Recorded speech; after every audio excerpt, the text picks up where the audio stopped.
Graças e paz a todos os irmãos e amigos que nos acompanham pelas redes sociais. Nós estamos aqui, meus irmãos, para mais uma vez gravarmos o vídeo da quinta lição, tá, da nossa revista Compromisso. Eu quero de antemão avisar a todos vocês que o link do slide da lição está aqui embaixo, tá, na descrição desse vídeo, como também já foi postado no Facebook, tá, tanto no grupo Intercessores no Facebook, como na minha página no Facebook, página Davi Pérez. Então, para que você possa ter acesso ao slide, você tem que ter instalado no seu computador o PowerPoint. Tá? Sem o PowerPoint não consegue. Existem algumas pessoas que entram em contato conosco e nos informam que não consegue porque o link está quebrado ou corrompido, alguma coisa desse tipo. Tá? Mas se você for lá no Facebook, você vai conseguir. E aqui na descrição desse vídeo também, o link do slide da lição 5, tá? Do primeiro trimestre de 2017, que tem como título A Divisão do Reino, Roboão e Jeroboão. Tá?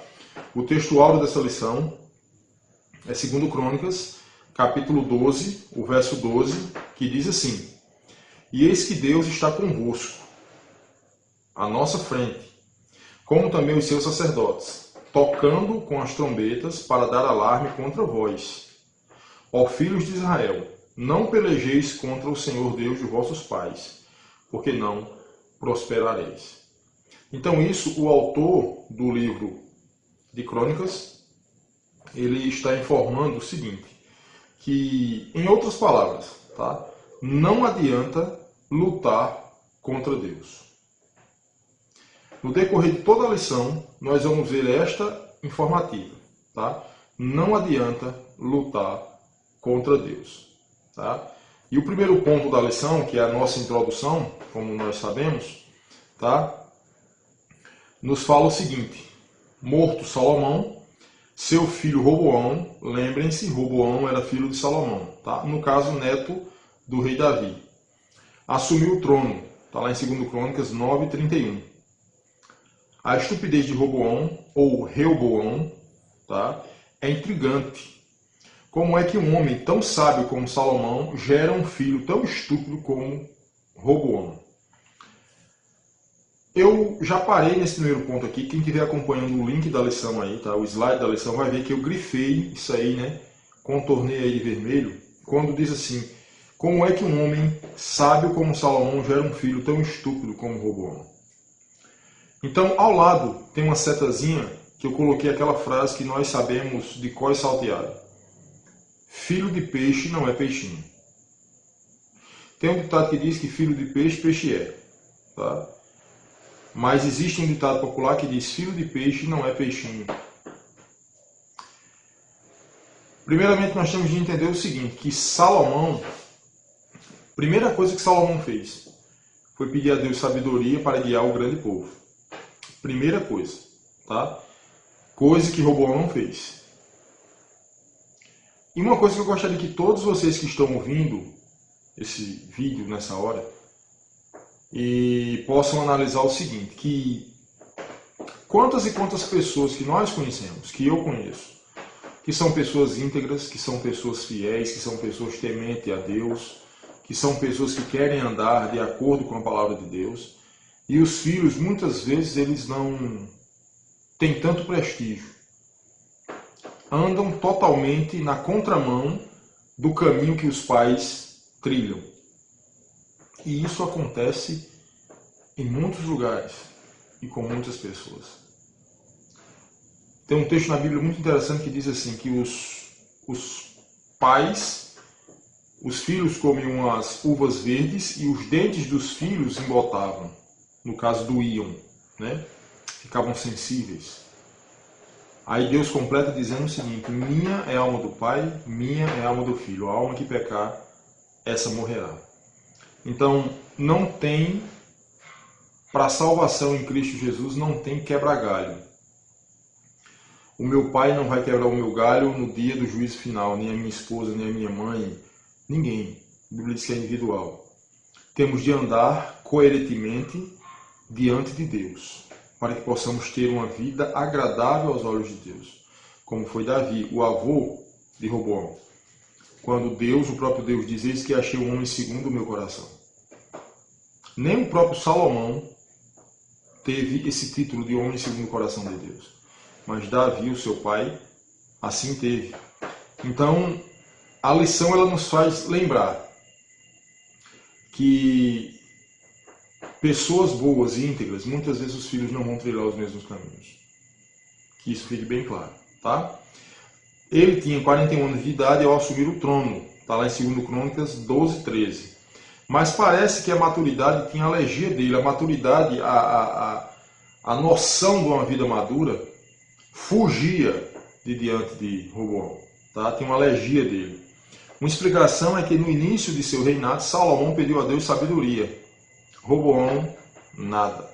Roboão não pediu nada a Deus.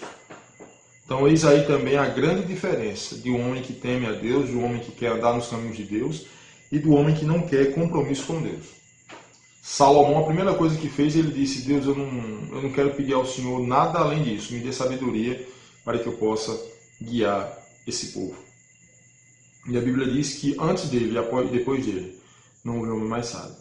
Já o filho Roboão não fez isso. Tá? O filho Roboão não buscou a Deus, não pediu orientação a Deus para poder guiar o povo.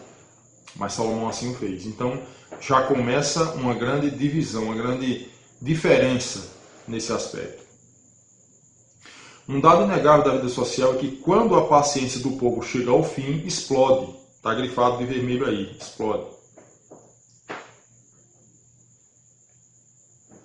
Só um momento. E os estilhaços não respeitam uniformes, trabalhadores e bandidos, intelectuais e analfabetos, ricos e pobres. Todos se dão as mãos para jogar no chão a coleira que os imobiliza. Foi o que aconteceu com os israelitas ao tempo de Roboão. Então, para que vocês possam entender, no reinado de Salomão, o que foi que aconteceu? Os impostos, na verdade, eles aumentaram muito. Os impostos de Jerusalém, os impostos de Israel, aumentaram muito no reinado de Salomão. Então, Jeroboão, tá, que é outro personagem, tá, que é outro personagem que a gente vai ver no decorrer da lição, ele foge para o Egito com alguns israelitas. Eles voltam ao Egito com alguns dos israelitas. Por quê? Porque eles não aguentaram a opressão que estava acontecendo em Israel. Ele não aguentou. E muita gente também não aguentou isso. Tá? É como nos nossos dias de hoje, quando os impostos aumentam, quando as contribuições sociais aumentam, quando o salário mínimo não aumenta. Quando existem coisas desse tipo, muitas vezes nós ficamos entristecidos e ficamos, de alguma forma, tristes. Porque o nosso país, a nossa cidade, não nos dá condição de sobrevivência. Então, da mesma forma, Jeroboão ele se sentiu no reinado de Salomão. Então, por esse motivo, ele foi para algum lugar no Egito para passar um tempo, para ver se as coisas melhoraram, para que ele pudesse retornar. Então, a paciência do povo com Roboão explodiu, porque Roboão ele não tinha caráter, Roboão ele não tinha moral, Roboão ele não tinha condição de governar. Então, o povo tinha recordações de boas administrações. Muitas vezes só damos valor quando perdemos. Tá? Aqui na minha terra, meu pai, quando era vivo, ele dizia que teve um prefeito aqui na minha cidade que o camarada era fora de série. Tá? Ajudava os mais necessitados, não tinha visita marcada, não tinha hora marcada, não tinha nada. Quem chegasse na presença desse prefeito, poderia ser a qualquer hora do dia, da noite, da madrugada, ele atendia normalmente. Mas muitas pessoas começaram a perseguir esse prefeito, até chegar ao ponto dele renunciar, ou dele desistir do seu mandato. E hoje, 40 anos depois, não sei, pessoas ainda citam o nome desse prefeito lembrando-se dos benefícios que ele fez no passado, porém naquele tempo ninguém deu valor. Então é isso que eu coloco, tá? Passaram pelo reinado de Saul, passaram pelo reinado de Davi, passaram pelo reinado de Salomão. 3 reis que na verdade tentaram unificar Israel, que na verdade unificaram Israel. Eles conduziam o povo num só pensamento. Aí chega agora alguém como Roboão que não tem nada a ver com a história, não pensa da mesma forma, não caminha no mesmo caminho. Eles agora começam a sentir falta daquela liderança que tinha no passado. Então por isso que eu observo aqui, colocando a seguinte: muitas vezes nós só damos valor quando perdemos. Muitas vezes nós só damos valor à esposa quando perdemos, muitas vezes a esposa só dá valor ao marido quando perde, muitas vezes nós só damos valor ao emprego quando estamos desempregados, e por aí afora. Então, da mesma forma, os israelitas sentiram, a paciência dos israelitas explodiu com relação a Roboão, porque ele não estava fazendo uma boa administração. Ele não estava seguindo os passos dos reis anteriores a ele, que trouxeram prosperidade e progresso a Israel. Então, o primeiro ponto da lição diz o seguinte: a imprudência de um rei. Quando Salomão morreu, o reino estava fervendo de inquietação. Era como um dique prestes a se romper. Dique é vamos dizer assim, uma represa, tá? Prestes a se romper. Quando uma represa ela rompe, ela racha, a água vai vazar e, consequentemente, no caminho que essa água passar vai ter destruição. Então Israel estava desse jeito.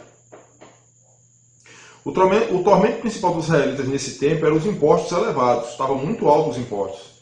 Literalmente uma carga pesada para financiar as guerras externas e as obras internas, além do luxo da corte salomônica.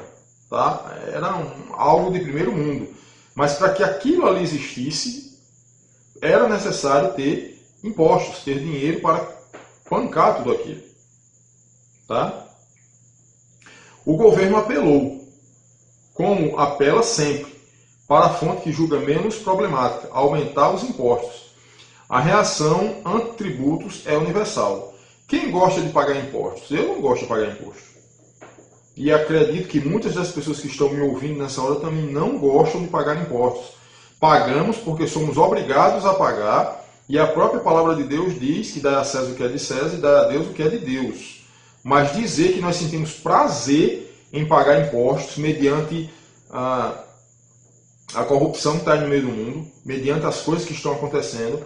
Você hoje compra, vamos dizer, um carro, ele sai da fábrica por 3 vezes menos o valor que chega numa concessionária. Então, se um carro hoje custa 30 mil, ele sai da fábrica por 10. Então, no decorrer do caminho, 20 mil reais é de imposto.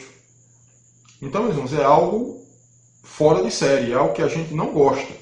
Mas, muitas vezes, somos obrigados a fazer porque é uma determinação e temos de cumprir. Roboão não ouviu a voz do povo, mas mais experiente. Nesse caso aqui, né, houve vamos dizer assim, ele não sabia o que fazer. Então ele consultou pessoas que conviveram com Salomão, seu pai.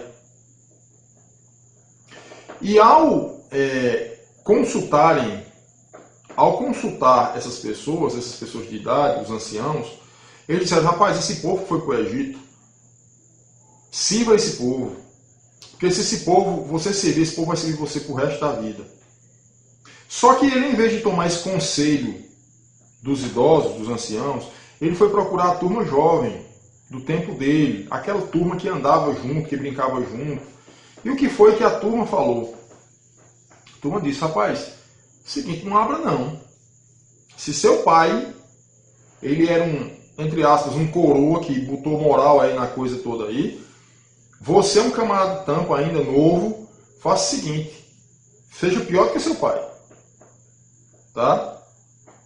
E foi isso que aconteceu. Ele seguiu o conselho dos jovens e desprezou o conselho dos anciãos. Por isso que eu coloco a observação aqui. Roboão não ouviu a voz do povo mais experiente, deu ouvidos aos jovens, que tinham caminhado com ele no período de juventude. Os mais velhos deram conselhos sábios, porém os mais jovens conselhos para a destruição. E eu aqui com essa minha fala não quero dizer que a gente não pode tomar conselho até de uma criança, um adolescente, um jovem, não é isso. Mas, meu amigo, a gente não pode de forma nenhuma desprezar a experiência de um homem de 70 anos de idade. A gente não pode desprezar a experiência de um homem de 60 anos de idade. Por exemplo, eu tenho 40 anos de idade. Então, eu já tenho muito mais experiência do que um camarada com 20, com 30. Mas, automaticamente, quem tem 50, 60, 70 anos tem muito mais experiência de vida do que eu. Então, se eu for tomar alguma decisão na minha vida, além de consultar a Deus, que isso é o óbvio. Em primeiro lugar, temos de consultar a Deus.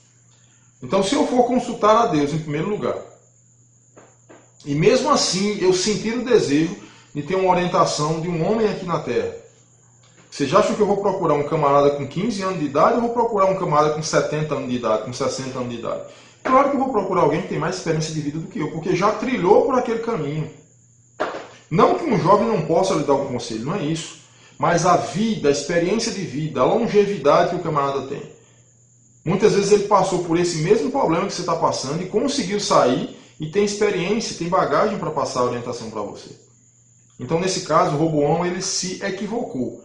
Ele ouviu o conselho dos mais jovens, que nesse caso foi um conselho perturbador, e deixou de lado o conselho dos anciãos, que na verdade era o conselho correto.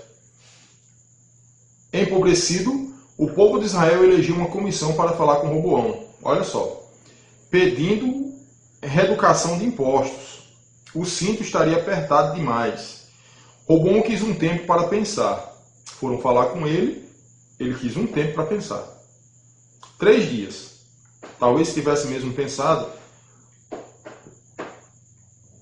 teria chegado a uma conclusão menos drástica. Se ele tivesse pensado, refletido, pedido orientação a Deus, ele teria chegado a uma situação menos drástica. Mas, recusando-se à enfadonha tarefa de pensar, foi consultar 2 grupos, aquilo que eu falei anteriormente.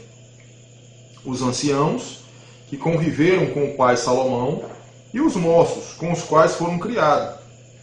O conselho dos anciãos deixava transparecer a sabedoria adquirida do convívio com o maior de todos os reis, os sábios israelitas.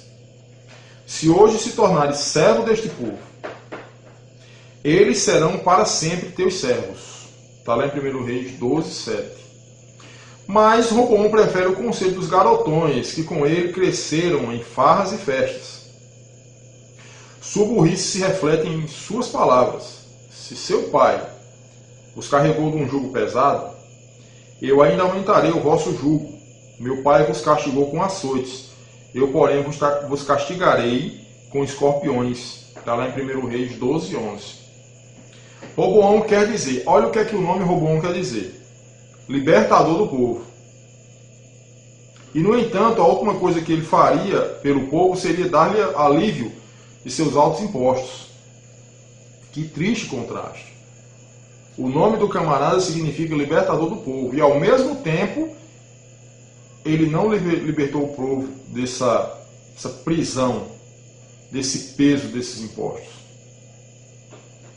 Bem triste é alguém chamar-se miniatura de Cristo, que é o significado de cristão, e viver anos-luz distanciado da pessoa e da palavra de Cristo.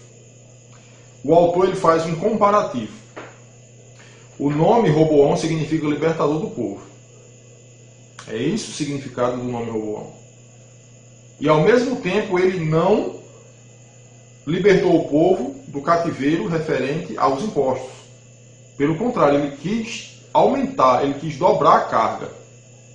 Ele quis ser, vamos dizer assim, pior do que a administração do pai, nesse sentido.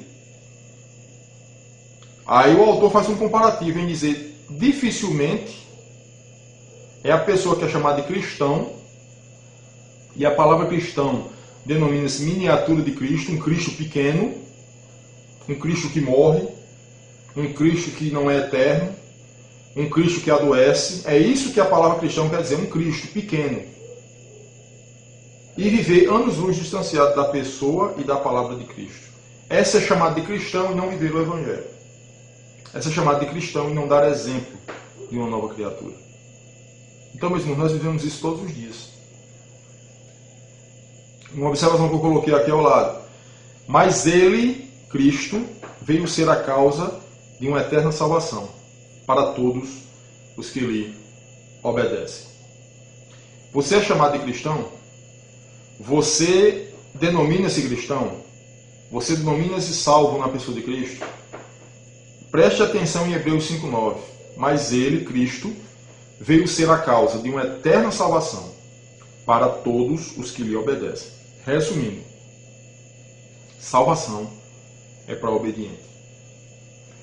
Se você não obedece pai, se você não obedece mãe, se você não obedece autoridade, se você não obedece normas, se você, em primeiro lugar, não obedece a Cristo, então essa é uma das características que comprovam que você ainda não tem a salvação em Cristo Jesus. Salvação é para obediente. O reino foi rasgado, cumprindo-se a profecia de Aías, 1 Reis 11:30, profeta que morava em Siló. Aías encontrou-se certa vez com Jeroboão, ainda no tempo de Salomão. Aías trajava uma capa nova, num gesto dramático, cortou-a em 12 partes, dando 10 delas a Jeroboão. O simbolismo era claro, o reino seria dividido, depois de Salomão. E Jeroboão seria o rei das 10 tribos, está lá em 1 Reis 11:35. Lembrando que as tribos de Israel se dividiam em 12, eram 12 tribos. Tá? Porém, Aías, que era um profeta, ele usava uma capa e rasgou essa capa em 10 partes, e deu as 10 partes a Jeroboão, profetizando assim que ele seria rei sobre essas 10 tribos. E 2 tribos ficariam Jeroboão ficaria com 10, né, e Roboão ficaria com 2.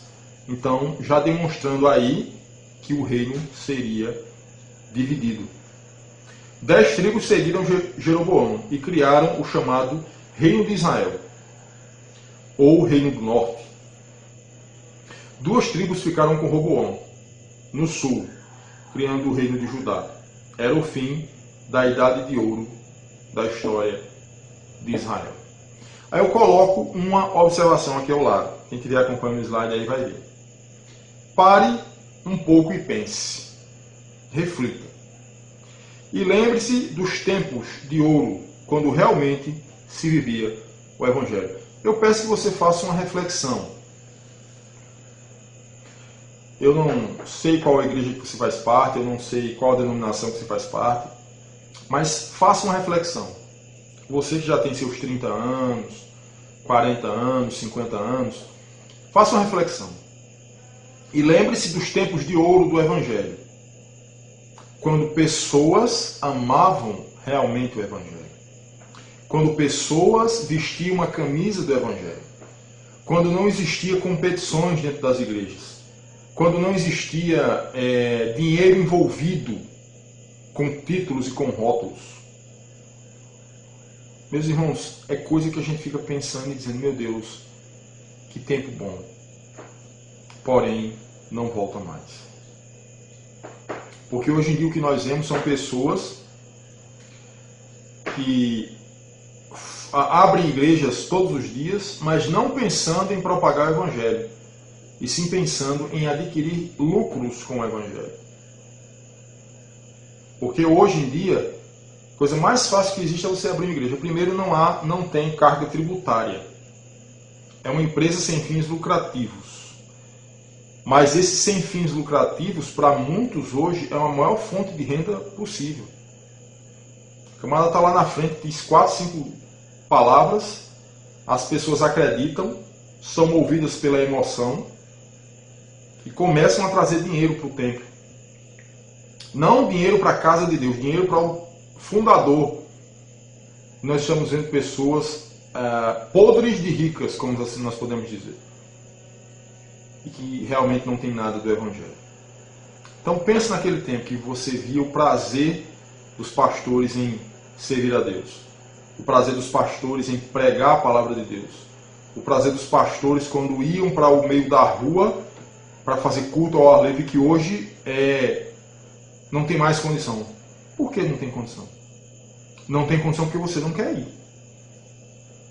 Não tem condição porque você não se atreve a ir. Você não quer ir para o ar livre, não?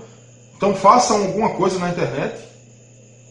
Meu irmão, a gente grava um vídeo desse aqui, joga na internet, quando você menos espera tem 100 pessoas assistindo, tem 200 pessoas assistindo. Então você pode propagar o evangelho de muitas formas hoje. Mas não por dinheiro, mas por amor ao evangelho. Então, começou a divisão aí. Tá? Jeroboão ficou com 10 tribos e Roboão ficou com 2, causando uma divisão e, consequentemente, a desunião do reino de Israel. A consequência da idolatria. Isso aqui é muito importante. Está lá em 1 Reis 12, de 25 a 33. Temendo que o povo, indo a Jerusalém para a festa dos tabernáculos, sentisse desejo de ficar por lá, isso foi o que Jeroboão fez. Jeroboão mandou construir 2 templos, um em Betel e outro em Dan. Ou seja, um no norte, outro no sul, do novo país. Mandou também que se fizessem 2 bezerros de ouro. Olha aí o deserto voltando às atividades aí. Que ficariam expostos nesses templos. Designou sacerdotes não levitas. Lembram que os sacerdotes tinham de ter a linhagem levita, tinham de vir da tribo de Levi. Então ele instituiu sacerdotes que não eram levitas, que ofereceriam os cultos em Betel e em Dan. Como diz William Barclay, a idolatria é um exemplo sinistro do que acontece quando tentamos transformar a religião em algo mais fácil. Eu gostei dessa frase aqui. Jeroboão reinou 22 anos. Foram 22 anos levando o povo a crer numa mentira. Nem sempre a comodidade é compatível com a verdadeira fé. 1 Coríntios 15, 33. Vamos ver o que 1 Coríntios 15, 33 fala.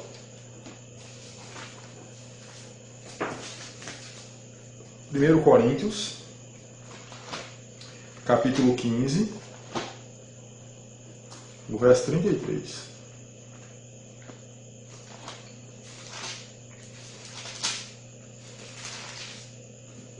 Primeiro Coríntios 15, 33. Vamos ver aí. Não vos enganeis, as más companhias corrompem os bons costumes. Meus irmãos, esse é um dos textos mais corretos. Apesar de que todos os textos que a Bíblia fala são verdades. Mas esse é o texto mais, vamos dizer assim, vivido dos nossos dias. Um dos. As más conversações corrompem os bons costumes. Jeroboão, ele se juntou com pessoas que não tinham base, com pessoas que não tinham linhagem, com pessoas que não tinham fundamento. E olha onde foi que esse camarada foi parar. Conhecendo que Deus é superior a todas as coisas e que Deus cobra aquilo que Ele quer que o homem faça e o homem não faz. O que foi que ele fez? Ele repetiu o que aconteceu lá no deserto. Quando Moisés desce do monte com as tábuas da lei e vê o povo lá idolatrando um bezerro de ouro, Moisés automaticamente, irado, quebrou aquelas tábuas da lei. Quebrou aquilo ali. Deus se irou com o povo. Deus puniu o povo. E Jeroboão, pela segunda vez, repete. Por quê? Porque ele tinha medo de que o povo descesse aonde Roboão estava. E ali permanecesse e ele perdesse terreno, ele perdesse espaço. Então é isso que a lição está nos trazendo. O que uma má companhia, o que uma má conversação, o que um mau conselho produz na vida de um cristão. Tá? O mal que Jeroboão fez ao povo é constantemente lembrado numa expressão que virou o refrão: fazendo Israel pecar. Que ocorre 18 vezes nos livros de Reis. Tá? Tem todas as referências aí. Perdão, 18 vezes isso ocorre no livro de Reis, fazendo Israel pecar. A insistência com que a expressão aparece torna Jeroboão o patrono da religião do faz de conta, da pantomina espiritual, da besteira espiritual, da meninice espiritual, da coisa errada espiritualmente, do lenço ungido, nós podemos trazer para os nossos dias de hoje, do sal grosso, da rosa ungida. Meus irmãos, o Evangelho não é isso. Eu coloco uma observação aqui ao lado, que vocês vão entender onde eu quero chegar. Imaginem papas, que já passaram e ainda estão no poder por décadas e enganam o povo com falsas doutrinas, levando a cada dia pessoas para o inferno, achando que estão fazendo a coisa certa, porém estão errados. Pessoas que estão constantemente com a Bíblia na mão, esse livro que tem o poder de mudar a vida do homem, esse livro que é a boca de Deus falando aqui na terra. Pessoas que vivem com esse livro na mão, estão induzindo pessoas a irem para o inferno. Isso é muito sério. Muito sério. Pessoas que vivem a vida inteira na idolatria, pensando que estão adorando a algo vivo, pensando que estão adorando ao Deus vivo, estão trilhando por caminhos de morte.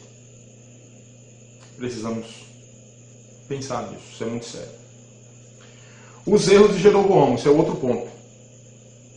1 Reis 13, 14, de 1 a 20. Quando o povo de Deus erra, Deus manda avisos por meio de seus mensageiros, os profetas. Assim o profeta anônimo foi de Judá a Betel a denunciar os pecados de Jeroboão, abusando de sua posição, no caso de Jeroboão. Como rei, Jeroboão estendeu a mão, dando ordem para que o profeta fosse preso. Não aceitou a repreensão, simplesmente porque era rei. No mesmo instante, a mão que estendera contra ele secou. E Jeroboão não conseguia mais recolher, ele não conseguia mais fechar a mão, ficou ressequida. 1 Reis 13, 4. Jeroboão teria passado a história como o homem do braço esticado. Não fosse seu pedido para que o homem de Deus orasse por ele. Então Jeroboão apelou para outro recurso, comprar a consciência do profeta. 1 Reis 13, 7. Mas o profeta recusou o suborno, deixando a lição de que o ministério não está à venda, nem a consciência a leilão. Olha o que aconteceu aqui. O profeta chegou diante de Jeroboão e disse assim: rapaz, você está em pecado. Você precisa se corrigir para que o povo não se perca. Ele não aceitou a orientação do profeta, que na verdade era a orientação de Deus. Estendeu a mão sobre o profeta e mandou que o profeta fosse preso. E a Bíblia diz que a mão dele ficou ressequida, secou. Então ele pediu, ele pediu para que o profeta orasse por ele. Não deu certo.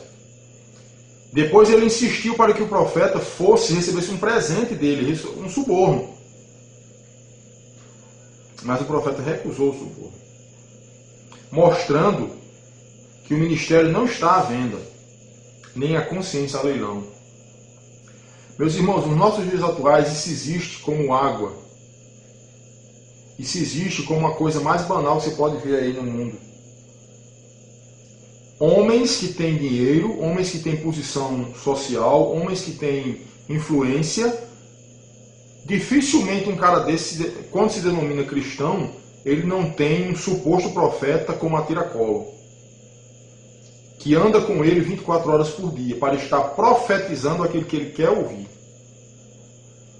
Eu queria que um camarada desse ele pegasse um profeta igual a Natan. Tá? Profeta Natan. Que chegou diante de Davi e disse assim: ó rei meu senhor, existia um homem rico e tinha 100 ovelhas. Mas ao lado da casa dele tinha um pobre que só tinha uma ovelha. E aquele rico, ao receber viajantes na sua fazenda, em vez de ele pegar uma das ovelhas que ele tinha lá, das 100, ele pegou a única ovelha do seu vizinho, matou e deu de comer àqueles viajantes. Esse homem é digno de quê? E Davi caiu como um pato e disse: esse homem é digno de morte. E Natan disse: esse homem é você. Aí debulhou: você matou Urias, você adulterou com a mulher dele, você fez isso, tal, tal. Por esse motivo Deus vai pesar a mão sobre você.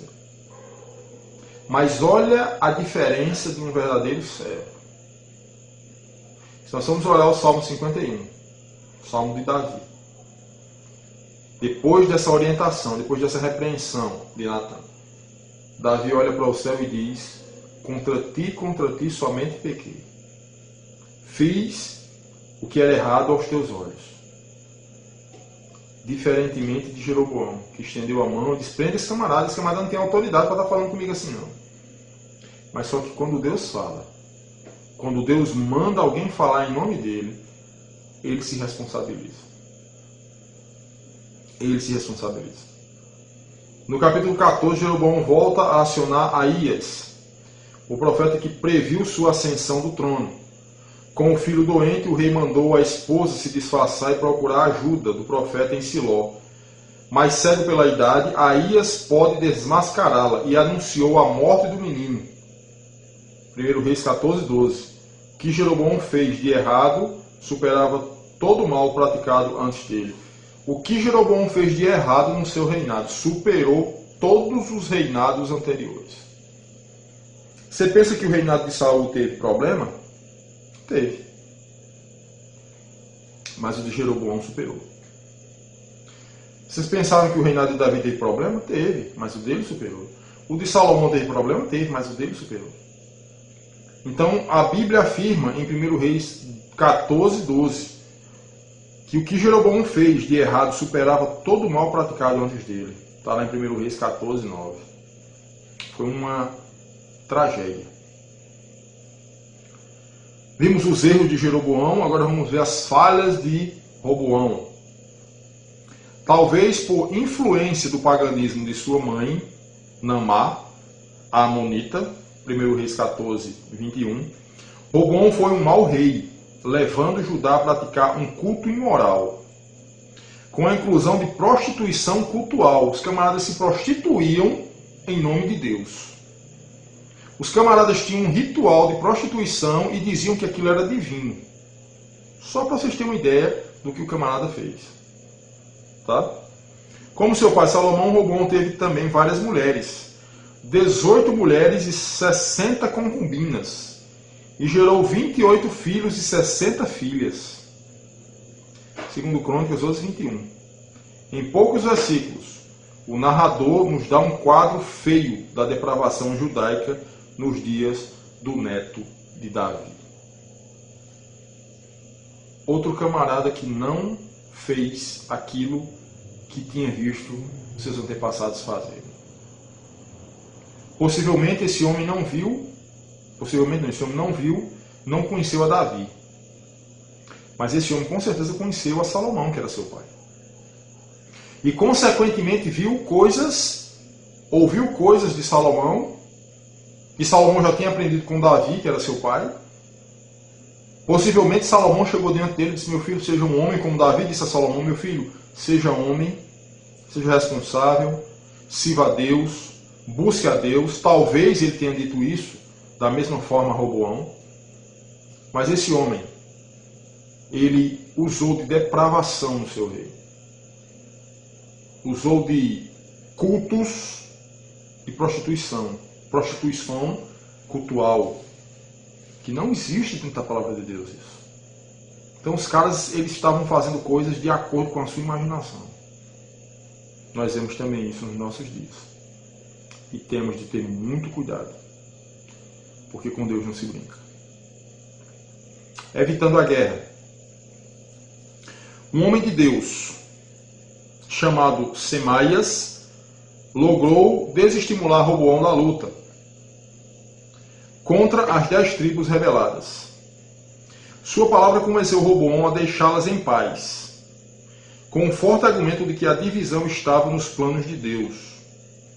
De mim proveio isto, está lá em 2 Crônicas 11:4. Parece pouco o que Semaias fez, mas se nos lembrarmos do que Roboão reunira um exército de 180 mil soldados, bem treinados, destros na guerra, veremos que sua atuação evitou uma carnificina. Veja esse texto aqui.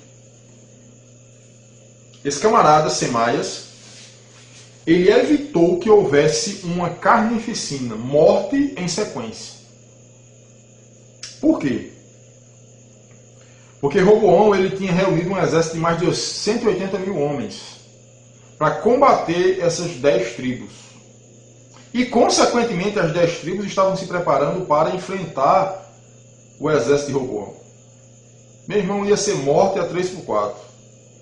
Mas esse homem, Semaias, usado por Deus, ele, vamos dizer assim, ele evitou que todo esse mal pudesse ser gerado. No Sermão do Monte, Semaias seria o modelo dos pacificadores, os quais serão chamados filhos de Deus. Mateus 5:9. Mais do que nunca, a igreja de Jesus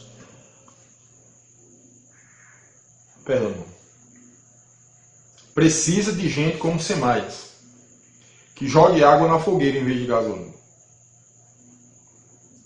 Já viu aquelas pessoas que quando vê uma contenda, em vez de elas chegarem lá para apaziguar, para levarem a paz, para serem pacificadores, eles começam com mais contenda? Rapaz, fulano falou isso de tu, assim, assim, assim.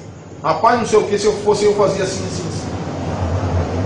Um camarada desse não é pacificador. E a Bíblia diz que os pacificadores serão chamados de filhos de Deus. Vale ressaltar que ao ocorrer a divisão dos reinos, e por ter o reino do norte criado o próprio culto, com os locais de culto Betel e Dan, e com os 2 bezerros, muitos sacerdotes e levitas que moravam no norte saíram de lá e se mudaram para Judá e para Jerusalém. Está lá em 2 Crônicas 11:14.